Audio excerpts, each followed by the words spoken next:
Olá! No livro do Apocalipse, é um livro profético, nós vemos que ele é repleto de simbologia, mas também de literalidade. A pergunta é, qual padrão devemos adotar para definir o que é simbólico e o que é literal? Não só no Apocalipse, mas na Bíblia.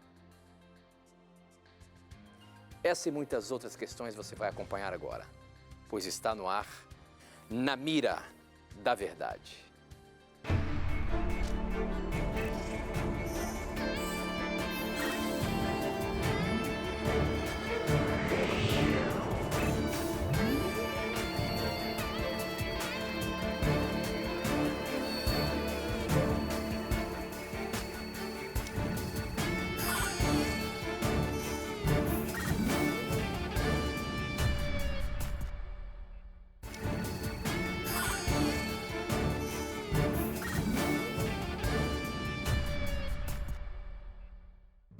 Olá, seja muito bem-vindo. Estamos aqui mais uma vez para juntos estudarmos a Palavra de Deus. Este é o programa Na Mira da Verdade, um programa que você já sabe. Você pergunta e a Bíblia responde. E quem está na mira para responder baseando-se na Palavra de Deus é ele, professor Leandro Quadros. E aí, professor, tudo bem? Graças a Deus, Tito, tudo bem? Estamos contentes aqui porque podemos mais uma vez estudarmos a Bíblia com os nossos amigos. E esperamos as perguntas de vocês, né? Esperamos que você possa gostar do programa, caso você esteja assistindo pela primeira vez. E você que já é um amigo nosso e que assiste, muito obrigado mais uma vez pelo seu carinho e pela sua audiência. A gente recebe muitas mensagens de carinho de vocês, telespectadores, elogiando o programa, aprendendo bastante da Palavra de Deus. É muito bom saber que aqui nós temos esse espaço onde nós podemos aprender bastante da Palavra de Deus e tirar as dúvidas. Quando a gente começa a ler o livro sagrado, em um momento ou outro você vai se deparar com algo que você não compreende bem. E aqui é o cantinho onde você pode tirar as suas dúvidas. Você manda para cá e ela vai estar na mira da verdade. Essa é a Palavra de Deus, a verdade. E nela nós podemos aprender como viver nessa terra até os últimos dias. Eu costumo dizer que é o nosso manual de sobrevivência. E através da Bíblia nós podemos sanar um dos mais diversos tipos de problema, né? Nós podemos ficar alegres com a voz de Deus, nós podemos às vezes levar um puxãozinho de orelha de Deus, mas Ele também pode nos mostrar o caminho que nós devemos andar para sermos felizes. Este é um livro completo e o objetivo maior do programa Na Mira da Verdade é justamente esse, é juntos estudarmos a Palavra de Deus. Portanto, não tenha preconceitos, não tenha vergonha de fazer a sua pergunta. Mande a sua pergunta da maneira como você quiser. Você não precisa ligar aqui nesse telefone que é para você mandar pergunta por SMS. Vai levar um não. Então, manda sua pergunta através do nosso SMS, o número é 12 981510101 ou pelas nossas redes sociais, pelo Facebook, namiradaverdade.nt e pelo nosso Instagram, @namiradaverdade, tá? Nós abrimos o programa, professor, falando sobre uma pergunta que chegou pelo nosso SMS no último programa e a gente está colocando aqui na mira novamente. Novamente não. Colocando hoje para começar o programa. Quem mandou essa pergunta foi o Rodrigo, ele é de Paulínia, São Paulo. Se você estiver nos assistindo hoje, sua pergunta foi pescada. Obrigado por você também fazer o programa acontecer. E a pergunta dele é a seguinte, professor. Ele diz assim, pelo pouco que conheço da Bíblia, o livro do Apocalipse possui trechos proféticos, simbólicos e também literais, correto? Correto. Eu gostaria de saber por que o texto de Apocalipse 14, de 1 a 4, é considerado simbólico e por que o texto, por exemplo, de Apocalipse 21, 2 é considerado literal? E aí vem a pergunta, que padrão eu devo seguir para definir o que é simbólico e o que é literal na Bíblia, professor? Uma pergunta interessante que nós vamos juntos aprender aqui. A gente, quando lê a Bíblia, percebe alguns trechos que têm vários símbolos e às vezes a gente não entende. E outros têm símbolos, mas que são considerados literais. Como saber isso? Professor Leandro Quadros. Vamos lá.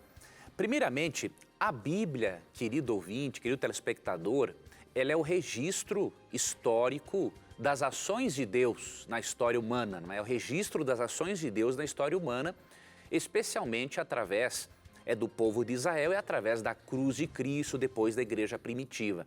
Então, como um registro histórico, é óbvio que devemos aceitar o texto bíblico como literal, né? Por exemplo, em 2 Timóteo 3, 15 a 17, Paulo disse para Timóteo que desde a infância ele sabe das sagradas letras que podem torná-lo sábio para a salvação. Ou seja, se desde a infância, Timóteo pôde ser instruído na Bíblia, com a Bíblia, é óbvio que a Bíblia, ao mesmo tempo em que é um livro que desafia grandes intelectos, a sua mensagem principal pode ser entendida até mesmo por uma criança. E se toda a Bíblia fosse simbólica, obviamente isso não seria possível. Então, a Bíblia, devemos utilizar o método histórico-gramatical, ou seja, aceitarmos o texto como ele se encontra, porque é a revelação de Deus na história. O que acontece é que na Bíblia há diferentes estilos literários.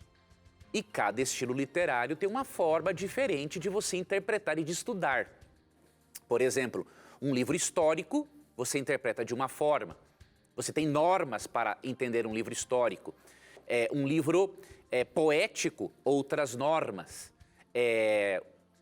Os evangelhos, que é um tipo de literatura também especial, outra forma de entender. As cartas de Paulo, outra forma de entender. E profecias, outra maneira de entender, e por aí vai. Então, a primeira coisa que você faz é definir qual estilo literário o autor bíblico está usando. E no caso em que o irmão pergunta, obviamente que o estilo literário aqui, né, é uma profecia, porém apocalíptica, é um escrito apocalíptico. E o que é um escrito apocalíptico? É importante entender isso para interpretar o Apocalipse. É um escrito que fala de eventos finais. Então, um escrito apocalíptico tem o propósito de falar de eventos finais que antecedem o juízo final e a volta de Cristo. Então, você já sabe que um escrito apocalíptico tem esse propósito, falar de eventos finais, que apontam para o futuro. E o fato de o livro do Apocalipse ser simbólico não significa realmente que tudo ali é simbólico e também não significa que ele não possa ser compreendido. Por quê? Veja a introdução a este livro, em Apocalipse 1, 1 a 3. Revelação de Jesus Cristo. Veja, a palavra apocalipse, do grego apokalipsos, ele significa revelação. Tá? Então, quando você ouve a palavra, ou vê a palavra apocalipse com a conotação de destruição, né, nos filmes, não é essa conotação que a Bíblia dá, tá, ok? Então, revelação, o apocalipse de Jesus Cristo, que Deus lhe deu para mostrar aos seus servos as coisas que em breve devem acontecer. E que ele, enviando por intermédio do seu anjo, notificou a seu servo João, o qual atestou a palavra de Deus e o testemunho de Jesus Cristo, quanto a tudo o que viu. Bem-aventurados, ou seja, felizes, aqueles que leem e aqueles que ouvem as palavras da profecia e guardam as coisas nela escritas, pois o tempo está próximo.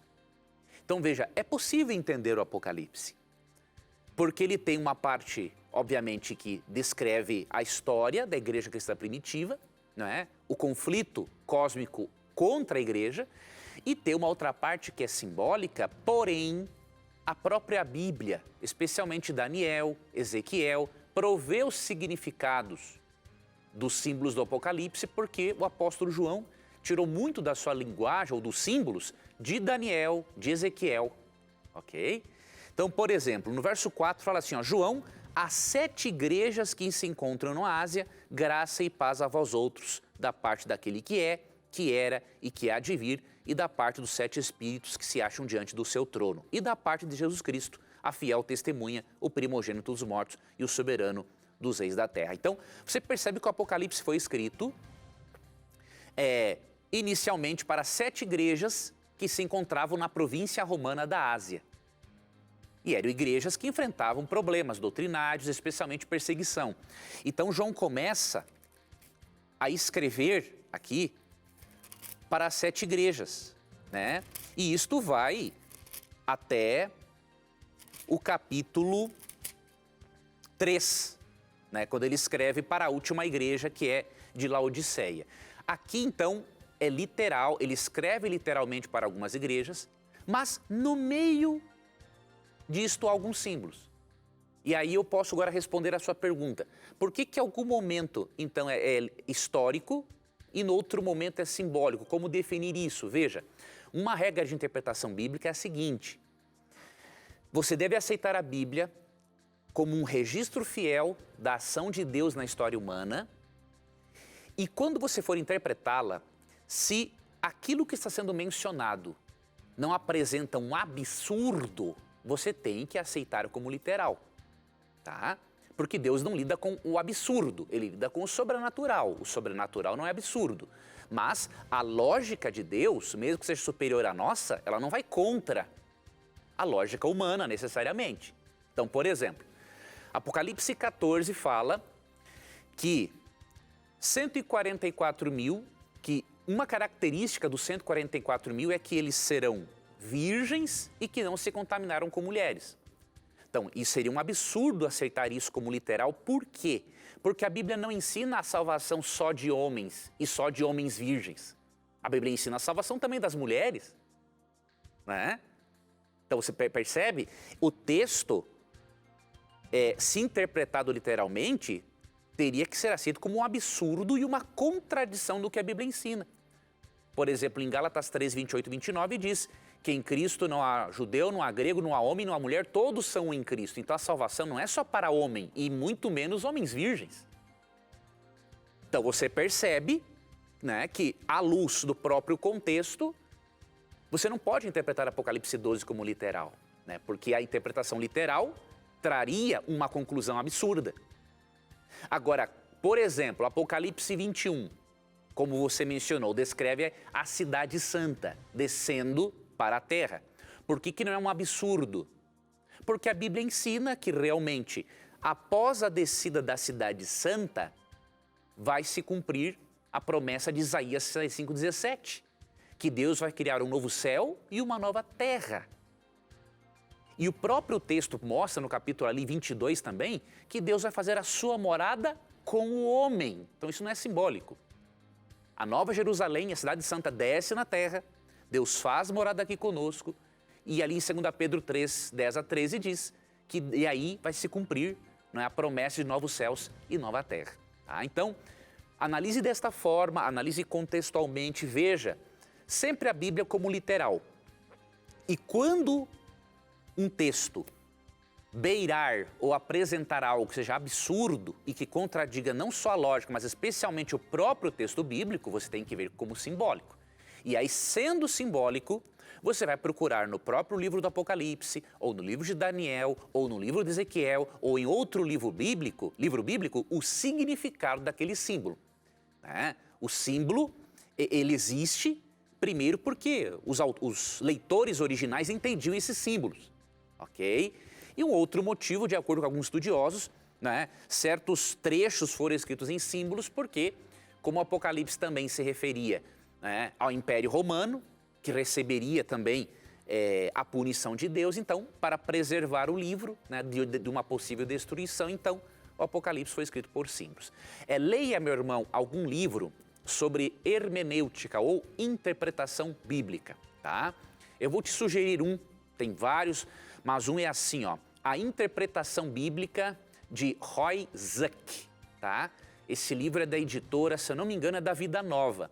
Esse é um livro muito interessante para você já começar a entender que diferentes estilos literários exigem diferentes tipos de interpretação. E você pode também perceber quando algo é simbólico e quando algo é realmente literal. Então, este livro eu creio que pode te ajudar, assim como A Espiral Hermenêutica, de Grant Osborne, também da editora Vida Nova, e tem um outro, Entendes o que lês? É uma pergunta, também da editora Vida Nova, e são dois autores que eu não me recordo agora o nome deles, tá bom? Então eu creio que esse livro vai poder, esses livros, ou algum desses livros, vai lhe ajudar a entender bem as regras de interpretação do texto bíblico. Muito bom, professor, muito bom. Para você participar, use aí as redes sociais, pelo Facebook, namiradaverdade.nt e no nosso Instagram, @namiradaverdade, tá bom? Essa aqui, o Reinaldo Costa, ele mandou pelo nosso Facebook, está participando ali, nós estamos ao vivo também no Facebook. Você que está nos assistindo aí, um abraço carinhoso, você internauta que acompanha o programa Na Mira da Verdade, mande a sua dúvida para a gente aí. O Rosinaldo Costa, ele faz a seguinte questão, professor. Em João capítulo 20, verso 23, Jesus dá autoridade para os apóstolos perdoar pecados. Por que hoje ninguém pode perdoar pecados a não ser Deus? Uma vez que Jesus deu essa autoridade para os apóstolos, foi apenas para eles? Será que ele também não deu para os líderes religiosos, por exemplo, perdoar pecados? Veja, precisamos interpretar João 20 a 23, João 20, 23, lendo a partir aqui do, pelo menos, do versículo 21. Veja em que contexto Cristo deu aos discípulos a possibilidade de perdoar pecados. Vamos analisar o texto a partir do verso 21. Ó. Disse-lhes, pois, Jesus outra vez, paz seja convosco. Assim como o Pai me enviou, diz aqui, ó, eu também vos envio. Então, em que contexto Jesus está aqui dando a eles a possibilidade de perdoarem pecados? No contexto de missão.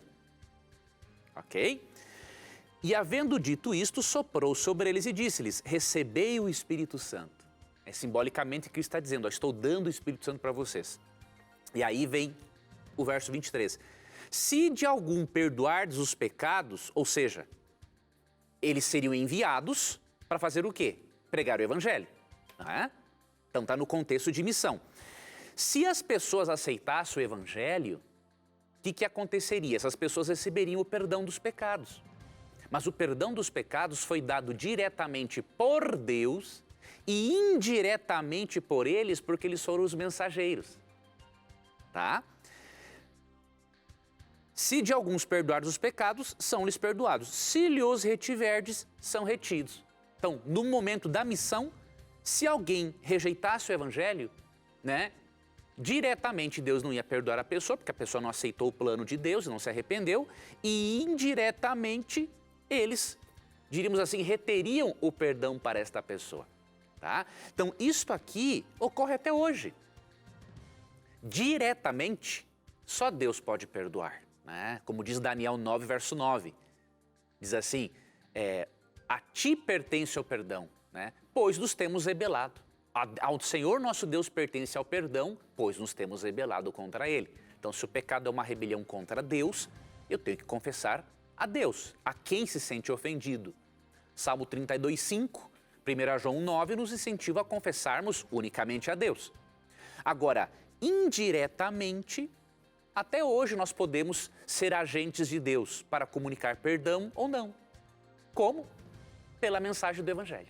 Então é esse que é o contexto. Nós não podemos crer na chamada, na chamada confissão auricular, não é? Em que a pessoa confessa um sacerdote e o sacerdote comunica perdão a esta pessoa como se fosse Deus. Não é esse o contexto do verso. O contexto do verso está no contexto missiológico, aplicável não só a um sacerdote, mas a todo cristão que prega o Evangelho e que é enviado por Cristo para cumprir essa missão.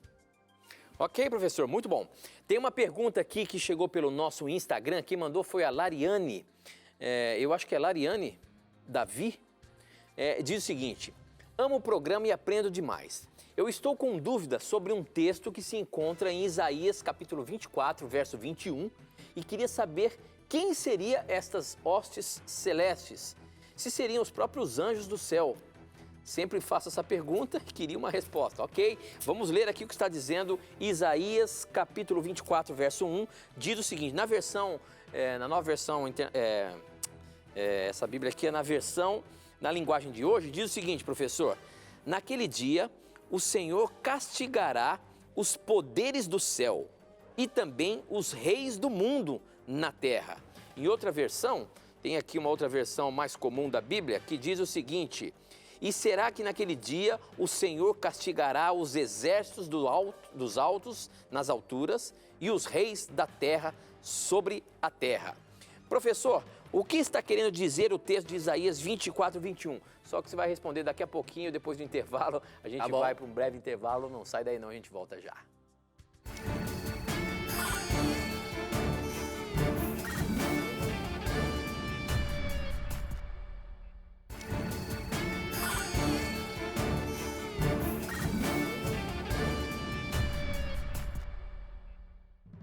Já estamos de volta e a pergunta que deixamos em aberto aqui é a pergunta do Lariane Davi. A pergunta dele é a seguinte, professor. Isaías 24, 21, ele gostaria de saber se estas hostes celestiais são os próprios anjos de Deus, né? Porque lá em Isaías fala que Deus vai julgar, né? Como é que fica isso daí, professor? Quem são esses anjos que Isaías está dizendo aí? Isaías 24, 21. Naquele dia o Senhor castigará os poderes do céu e também os reis do mundo na terra. Aqui na minha tradução está assim: o Senhor castigará no céu as hostes celestes e os reis da terra na terra. Isso mesmo. As hostes celestes são realmente as hostes de Satanás, né? Então você lembra que Apocalipse 12, 7 a 12 menciona a expulsão de Satanás juntamente com os demônios, né? E aqui nesse texto, o profeta está descrevendo o julgamento de Deus sobre todo o mundo e, obviamente, que o julgamento envolve tanto as hostes de Satanás quanto os reis da terra, os homens maus, pervertidos, né, que não aceitaram o plano de salvação. E você deve lembrar também, e obviamente, que o resultado desse julgamento será o estabelecimento do reino glorioso de Deus aqui na terra. Deus vai tirar da sua presença, da presença dele, todo poder do mal, não é? Sejam seres humanos ou anjos caídos, todos aqueles que se apegaram ao mal serão destruídos. E aqui em Efésios 6, 12, encontramos um texto que fala desses seres espirituais a quem Deus vai castigar, não é? Porque a nossa luta não é contra o sangue e a carne, e sim contra os principados e potestades, contra os dominadores desse mundo tenebroso, contra as forças espirituais do mal nas regiões celestes. Então veja, o objetivo de Deus é que quando Cristo voltar, não é? Ele vai punir esses poderes, essas hostes celestes, esses demônios que trouxeram para o planeta não só a rebelião, como a dor, o sofrimento, a destruição, não é? E isso ocorrerá na segunda vinda de Cristo. Então o profeta já estava realmente falando deste assunto no capítulo 24 de Isaías.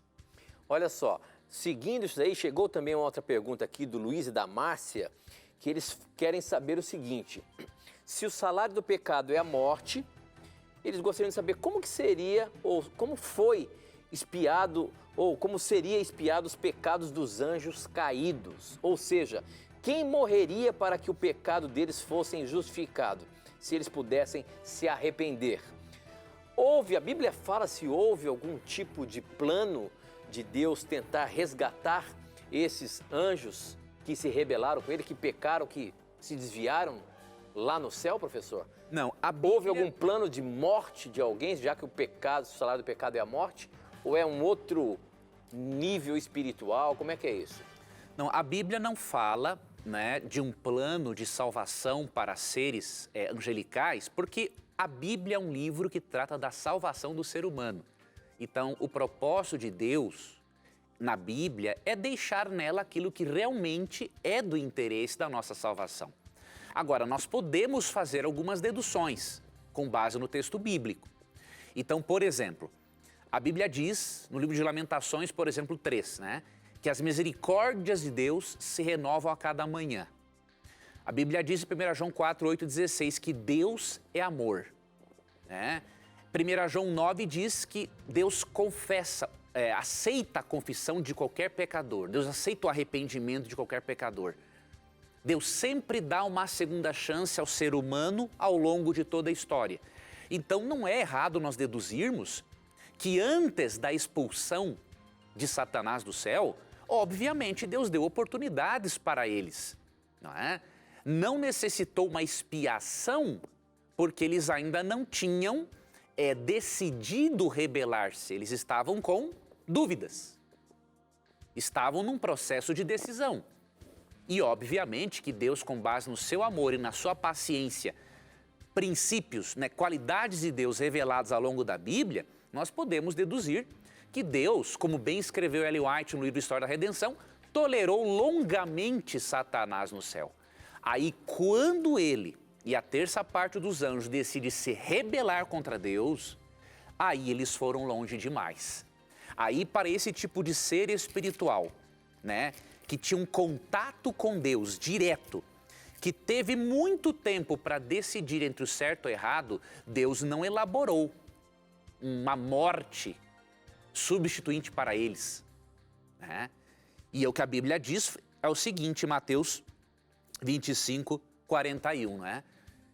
Então o rei dirá também aos que estiverem à sua esquerda, apartai-vos de mim, malditos, para o fogo eterno, preparado para o diabo e os seus anjos. Ou seja, depois da expulsão deles, depois que eles não aproveitaram o tempo de oportunidades, eles já foram destinados para este lago de fogo e serão jogados nesse lago de fogo após os 1000 anos, como diz Apocalipse 20, versos 7 a 10.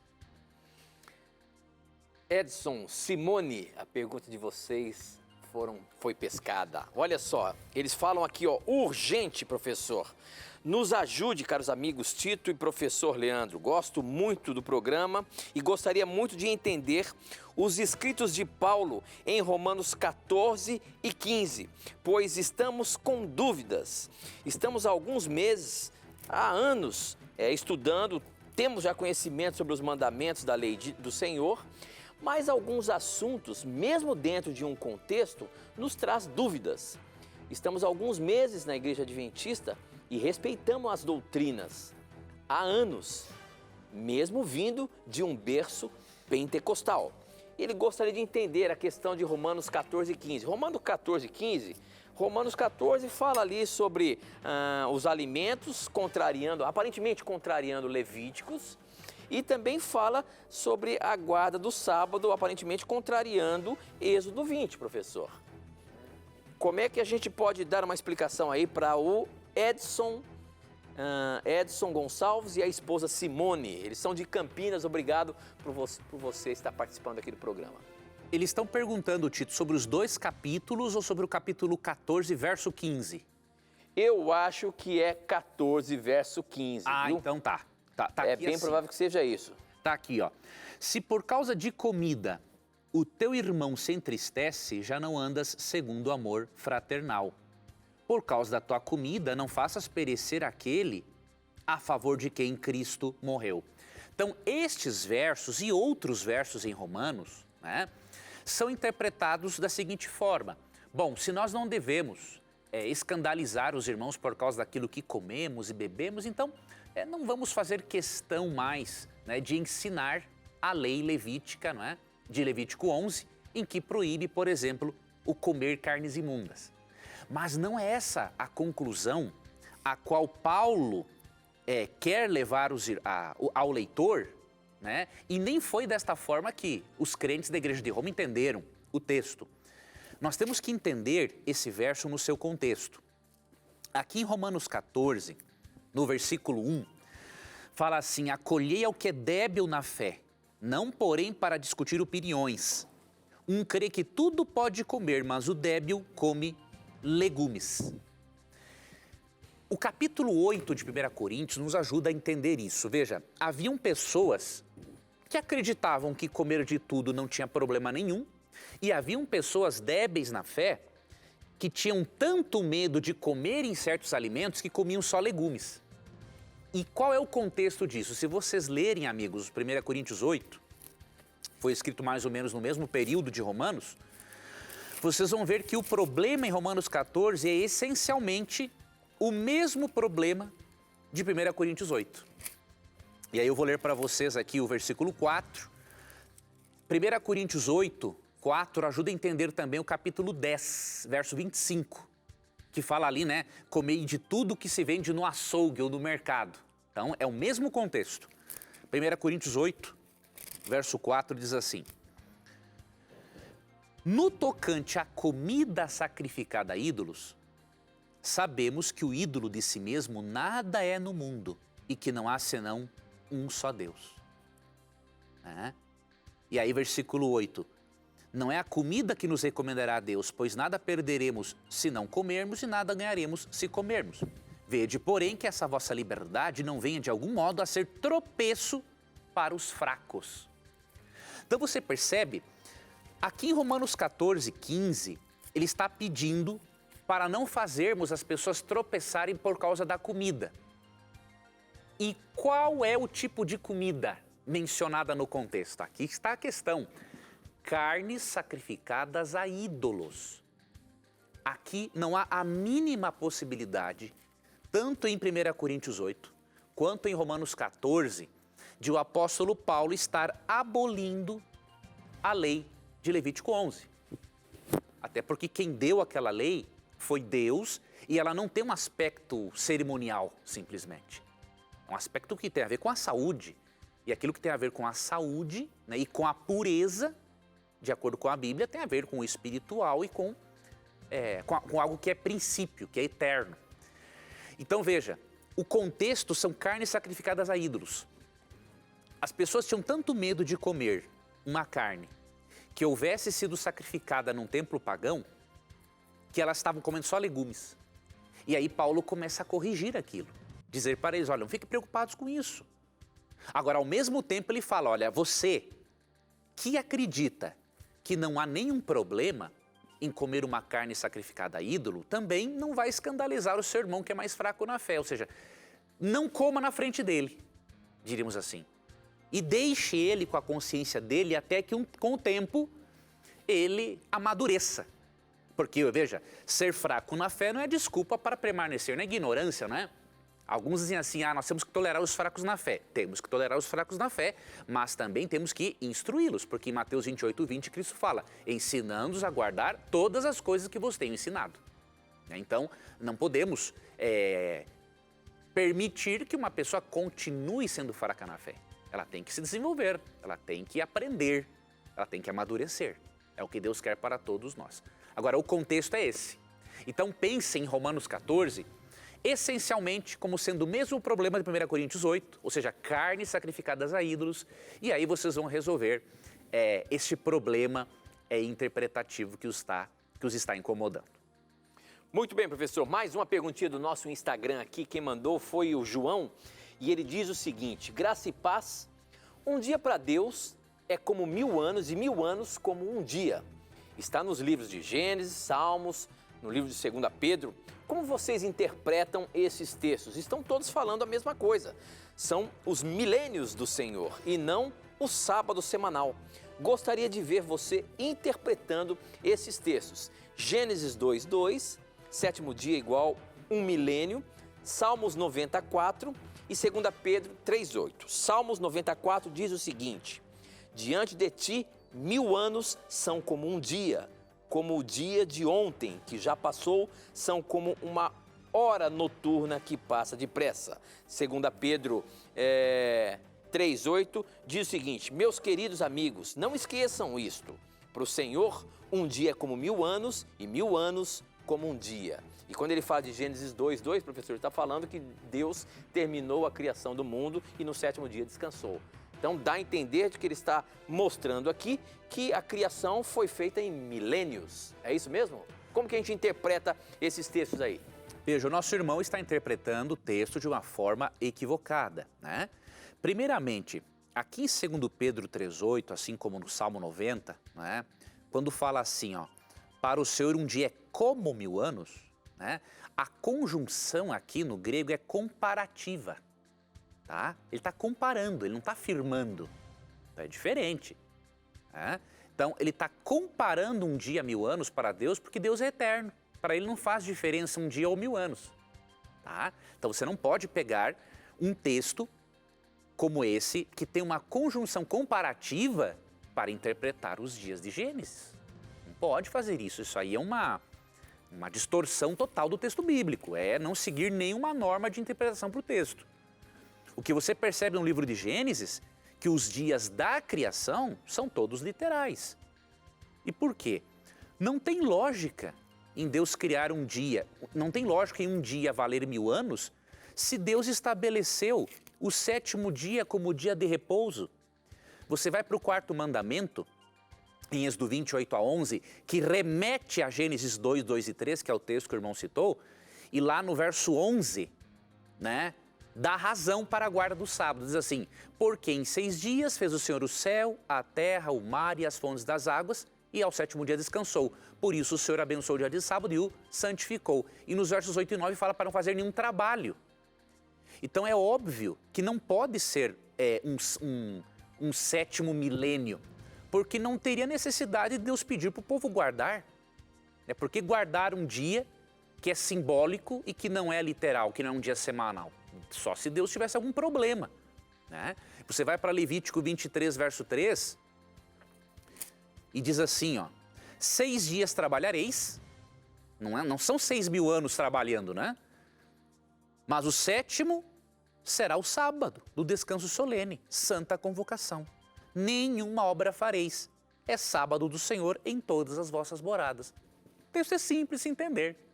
Então os dias na criação são dias literais de 24 horas. Até porque a palavra dia, yom, na grande maioria das vezes, quando ela é acompanhada de um numeral ordinal, ou seja, houve tarde, manhã, o primeiro dia, o primeiro yom, segundo yom, terceiro yom, quando é acompanhada de um número ordinal, na grande maioria das vezes, esta palavra se refere a um dia de 24 horas. Tá? Então, essa ideia de que cada dia da criação equivale a eras, isso é um absurdo à luz do texto bíblico, não tem lógica isso. Né? Seria uma perda de tempo Deus pedir para guardar um sábado semanalmente, se a semana não fosse literal. Muito bom, professor. Não sai daí não, a gente tem que ir para mais um intervalo, a gente volta já já.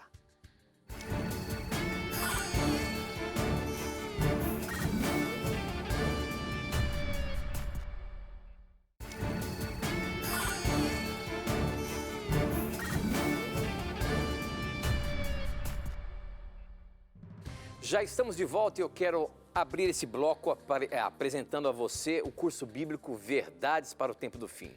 Esse é o curso bíblico que nós estamos oferecendo aqui no programa Na Mira da Verdade. Um curso... Opa, desculpa, esse aqui não é o Verdades para o Tempo do Fim, não, é o Evidências, isso mesmo. O curso que nós estamos oferecendo aqui no programa, no programa Na Mira da Verdade é esse aqui, Evidências, feito pelo Dr. Rodrigo Silva, mas é um curso muito atual. Assuntos que você vai aprender da Palavra de Deus e assuntos relacionados com o seu dia a dia e com o tempo que nós estamos vivendo. Muito interessante, são 14 lições, deixa eu ver, são 14 lições, é isso mesmo? E de temas fantásticos. Por exemplo, qual é o tamanho de Deus? Outro aqui, ó, ressurreição de Cristo, mito ou realidade? Outra pergunta aqui, por que sofremos? De onde viemos? Profecias ou devaneios? Deus abandona o inocente? O mundo vai acabar? Esses são temas do curso bíblico Evidências, que você pode ter aí na sua casa sem pagar nada. Nós mandamos para você de graça. É isso mesmo, de graça, sem pagar nada. É só você acessar o nosso blog novotempo.com/Na Mira da Verdade, ou então você pode ligar para a gente no horário comercial.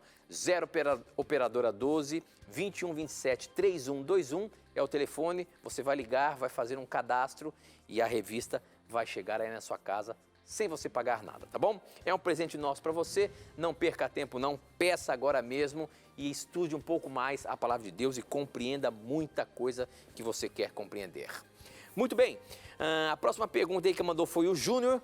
O Júnior, ele é lá de Parauapebas, no Pará, e a pergunta dele é a seguinte: a Bíblia fala que os filhos são heranças de Deus. Aí ele vem o argumento dele, ou a dúvida dele, professor. Eu fui casado e separei, tendo depois um filho com a minha ex-amante, hoje minha mulher. Nesse caso, o meu filho ainda é uma herança, é uma bênção de Deus ou não? Por ser um filho fruto de uma traição, será que esse filho perde a bênção, professor, do pai? Será que ele não é uma bênção para o casal? Como é que é? Veja, em primeiro lugar, todo filho é uma bênção de Deus. Obviamente que a forma como veio o seu filho foi através de um pecado, né? Mas isso não significa que o seu filho não tenha a bênção de Deus, né? Vou lhe dar aqui um texto bíblico para você entender um assunto. Deus não pune ninguém pelo pecado de outro. Lógico, o irmão sofreu as consequências do seu erro, né? Agora, o seu filho, ele pode sofrer consequências indiretas pelas suas decisões. Agora, no aspecto judicial, ou seja, diretamente Deus vai punir o seu filho ou não torná-lo uma herança do Senhor, uma bênção na sua vida porque você adulterou, Deus não vai fazer isso. Então, o que diz aqui, ó? Ezequiel 18. Lógico que esse texto não fala desse caso, mas o princípio dele vai ajudar você a entender, ó. Aqui falando de um outro contexto, mas veja o princípio. A alma que pecar, essa morrerá. O filho não levará a iniquidade do pai, nem o pai a iniquidade do filho. A justiça do justo ficará sobre ele e a perversidade do perverso cairá sobre este. Então, qual é o princípio? Aqui está falando, obviamente, na época da pena capital, não é? Que se alguém fosse digno disso, quem deveria pagar era o criminoso e não o filho dele, ou vice-versa. Então, o princípio aqui é o seguinte, Deus quer que a justiça do justo fique sobre ele e a perversidade do perverso cairá sobre ele. Então, o seu filho não tem culpa nenhuma. Até porque, né, se ele nasceu, foi sobre a permissão de Deus. Ok? Então, você não precisa ter essa preocupação. Agora, óbvio, consequências do pecado e do erro, elas vêm. Isso não significa que Deus não ame. Né? Ele usa das consequências para nos educar. Né? As consequências são formas de Deus nos disciplinar, porque Ele é nosso Pai. Como fala o autor Paulo em Hebreus 12, não é? Qual é o pai que não disciplina um filho, né? Se os nossos pais humanos nos disciplinavam, então Deus também, que é nosso Pai, precisa nos disciplinar. Então as consequências são a maneira dele disciplinar. Eu não sei que consequências o irmão teve, ou tem, ou se terá mais alguma, isso eu não sei. Agora, eu tenho convicção do perdão de Deus para o irmão. Se o irmão se arrependeu e confessou o seu pecado a Deus, agora você está seguindo a sua vida adiante. E não tenho dúvida alguma de que Deus, no aspecto judicial, espiritual, Ele não vai deixar de considerar o seu filho uma bênção. Né? Deus permitiu que ele nascesse, é Deus quem está mantendo ele com vida. Então é óbvio que ele é uma bênção também. Muito bom, professor, muito bom. Tem uma perguntinha aqui, que essa perguntinha é bom para ir lá para o Bom de Bíblia, mas eu sempre falo aqui, ó, não tenha preconceito, pergunte o que você quiser. Essa aqui chegou pelo nosso Facebook, quem mandou, deixa eu ver o nome aqui, cadê aqui? Sumiu a pergunta aqui agora, vamos lá, deixa eu ver... Sumiu porque era para o Bom de Bíblia. Não. Tá aqui, ó, o Edson Fausto, ele diz o seguinte, quem matou Golias foi Davi ou Elanã? Como diz 2 Samuel 21:19. Olha aí, professor. 2 Samuel 21:19 diz o seguinte, houve mais uma batalha contra os filisteus em Gobe. E Elanã, filho de Jair, de Belém, matou Golias, da cidade de Gate. O cabo da lança de Golias era da grossura de um eixo de tear de tecelão. Então era mais um gigante. Será que era mais um Golias? Como é que é isso? Exatamente. Olha, no início do verso que tu leu, falou assim, ó. Teve uma nova batalha. Houve mais uma batalha contra os filhos de Gó. Exatamente. E então, é interessante que depois no final eu fui lendo aqui, professor, se o nosso telespectador pode continuar lendo ali, e aí lá no último versinho desse capítulo, esses 4 eram descendentes dos gigantes da cidade de Gate e foram mortos por Davi e os seus soldados. Isso. Então, veja. Então já está respondido aí. Está respondido. Já... É bom para ir para o Bom de Bíblia, né? É bom para o Bom de Bíblia, veja. E aí, o que mostrou aí? Porque foi bom tu ter lido esse texto. Aí, com essa leitura que o Tito fez, o que o Tito mostrou para nós? Que é importante lermos o restante, fazermos uma análise mais contextual, prestar atenção nas palavras, né? Olha, houve mais uma batalha, ou seja, já está indicando que era um outro Golias, que era uma outra batalha. Tá? Então, faça essa leitura. Eu gosto de uma afirmação de Don Stewart, no seu livro Entendes o que Lês, e do Gordon Fee. Gordon Fee, ele fala assim, ó, nós temos que ler exegeticamente, ou seja, ler interpretativamente, ler de forma a interpretar, entender, analisar a palavra, o que o autor escreveu, para quem escreveu. Então, essa é a leitura certa para nós entendermos a palavra de Deus. Muito bom. Tem mais uma perguntinha que chegou pelo nosso SMS aqui. Quem mandou foi o Lincoln. Obrigado, Lincoln, pela sua participação. E ele gostaria de saber quando começou a existir o batismo por imersão lá no Antigo Testamento, se houve isso. Dá a entender também que no santuário existia um batismo simbólico com o lavar das mãos. Mas a pergunta dele é quando que começou a ser feito o batismo por imersão? E por quem? No Velho Testamento ou no Novo Testamento, professor? Boa pergunta. Veja, o batismo por imersão, ele começa nos tempos do Novo Testamento, tá? O primeiro a ser mencionado como batizando alguém por imersão é João Batista, tá? Nós vemos ali em João 3, 23, que ele batizava em Enom, né, ali na região também de Salim, porque ali havia muitas águas. Então, você vê com ele. Só que essa prática do batismo existia já. Agora, de onde ela se originou? Aí tem um aspecto que o próprio telespectador mencionou. Você falou de rituais de purificação no livro de Levítico, pois é bem provável realmente, né, para boa parte dos eruditos, que o batismo por imersão, que na verdade foi ratificado por Deus, ele por inspiração mostrou para João Batista que essa era a forma de o pecador confessar os seus pecados, demonstrar arrependimento e uma morte para a antiga vida, foi baseado realmente nos rituais de purificação do Antigo Testamento. Então, aqui Levítico 8, por exemplo, ó, diz assim, ó, verso 6, ó, quando Arão e seus filhos foram consagrados para o sacerdócio, olha o que aconteceu. Ele fez chegar a Arão e a seus filhos e os lavou com água. Isso aqui não ocorreu com todo o povo de Israel. Tá? Não era um batismo por imersão do povo de Israel. Eles expressavam a fé, né, por meio do sacrifício. Agora, você percebe realmente que os rituais de purificação são antigos e que, portanto, é bem provável que o batismo por imersão tenha se originado, né, sobre inspiração divina desses rituais aqui do livro de Levíticos.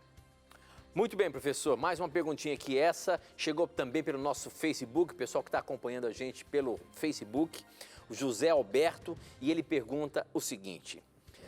Boa noite, a paz do Senhor Jesus. A minha pergunta é, para ser membro da Igreja Adventista do Sétimo Dia e se batizar, e ser batizado, é preciso crer nos escritos da senhora Ellen White? E aí, professor? Veja, nós não colocamos a crença em Ellen White como prova de discipulado, ou seja, para você ser um discípulo de Cristo, você não precisa crer nos escritos de Ellen White, tá? Agora, o que nós também entendemos? É incoerente alguém vir para a igreja duvidando e descrendo, não é, no dom profético dado a ela. Então, por que nós preferimos, por exemplo, dar um estudo bíblico, né, e ensinar a pessoa sobre isso? Para ela, porque a igreja adventista é muito transparente, é muito ética, né, inclusive, e tem que ser na forma de pregar o evangelho. Então, nós temos algumas crenças distintivas, né? Uma delas é a crença no dom profético de Ellen White. Para você ser um adventista que realmente vai aproveitar, não é, tudo que a Bíblia oferece, tudo que a religião oferece, é importante você estar convicto, né, de que Deus usou Ellen White não como um acréscimo à Bíblia, porque isso seria uma heresia, não como um complemento à Bíblia, porque isso também é uma heresia, mas usou Ellen White como um profeta não canônico, né?